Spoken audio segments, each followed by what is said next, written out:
Sărbătoare mare astăzi la Curtea de Argeș, acolo unde se află moaștele Sfintei Mucenițe Filotea. După ce aseară a fost oficiată o slujbă specială dedicată Sfintei, iar moaștele sale au fost purtate într-o procesiune în această dimineață, începând cu ora 9:30. În Catedrala Arhiepiscopală a fost oficiată Sfânta Liturghie Arhierească. Ca și Cernica, unde Sfântul Calinic veghea asupra mănăstirii, venit la un alt loc, veghea de Sfânta Muceniță Filotea, a fost darul de la Dumnezeu, niciodată gândit de mine, dar cu o mare bucurie de nedescris, așa cum se întâmplă, și un fapt foarte climateric, am putea spune acum, când am venit în 85 și am participat pentru prima dată la hramul Sfintei Mucenițe Filotea, au fost exact 15 grade ca și astăzi. Exact căldura, am putea spune, de atunci ca și acum, cu o lume minunată pe care o putem numi coroana bisericii drept măritoare a lui Dumnezeu, cu inima deschisă spre lumină și spre sfințenie. Este o creștere, am putea spune, o ascendență în viața duhovnicească a României în general, dar a Argeșului în mod special.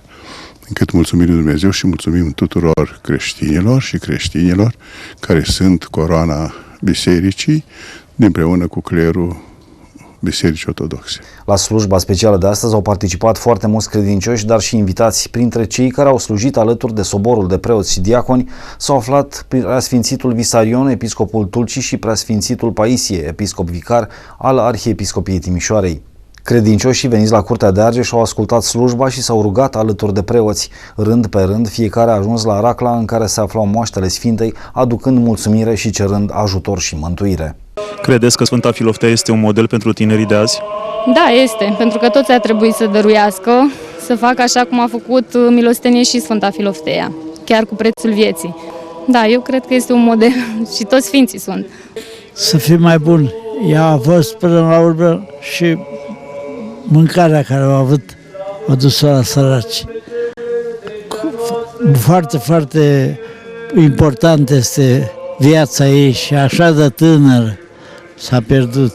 Sfânta Muceniță Filotea ocrotește de peste 619 ani eparhia Argeșului și Mușcelului, sfintele moaște fiind aduse în Biserica Mitropolitană din Curtea de Argeș în anul 1396, în timpul domniei lui Mircea cel Bătrân. Este ocrotitoare a tinerilor, a copiilor, grabnic ajutătoare a celor aflați în diferite suferințe trupești și aducătoare de ploi, fiind considerată în popor ca sora mai mică a Sfântului Proroc Ilie Tezvitanul. Din anul 1949, racla cu sfintele moaște se află în Paraclisul Arhiepiscopal, urmând să fie mutată în viitorul apropiat în noua catedrală închinată Sfintei Mucenițe Filotea, care se construiește în apropierea ctitoriei domnitorului sfânt Neagoe Voivoda Basarab.